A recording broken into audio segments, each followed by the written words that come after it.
Hey everybody, welcome to the Garage episode number 2. It is my pleasure to have a special guest today from all the way from Paradise in the Mackenzie country, Mr. Grant Thompson. G'day Grant. Hey, how are you?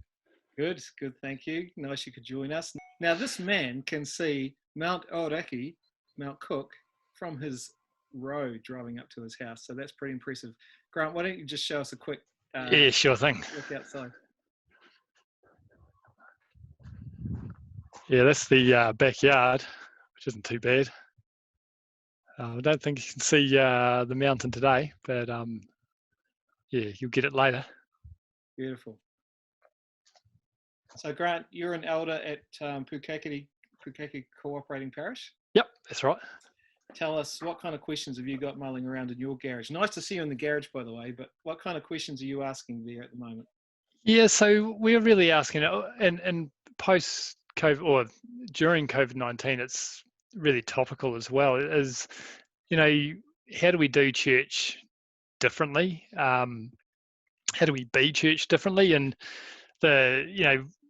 we've been really wrestling with, if not what we're doing now, then what, and that's been a real challenge. And if we haven't landed on what that kind of that destination is, how do you take the church with a capital C on that journey of kind of discovering that, as opposed to just kind of dishing out and saying, look, here's all the answers. Actually saying, guys, let's go and find the answers together. And that's been really challenging for us.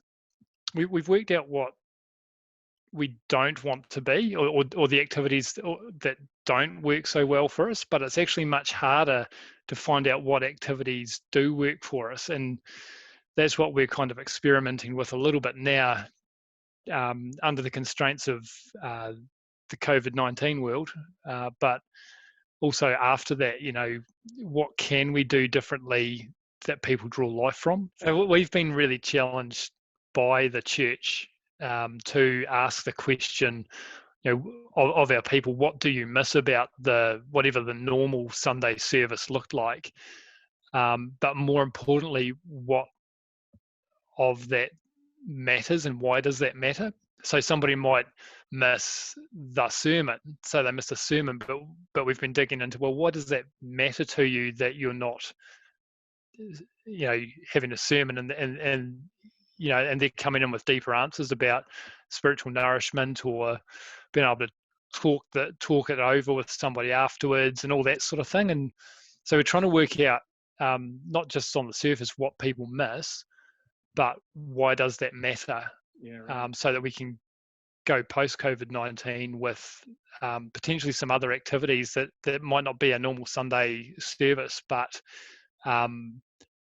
meet the needs and nourish the people's spiritual lives in a different way, and hopefully a more effective way than the Sunday service. That's a great question. So that's been quite cool.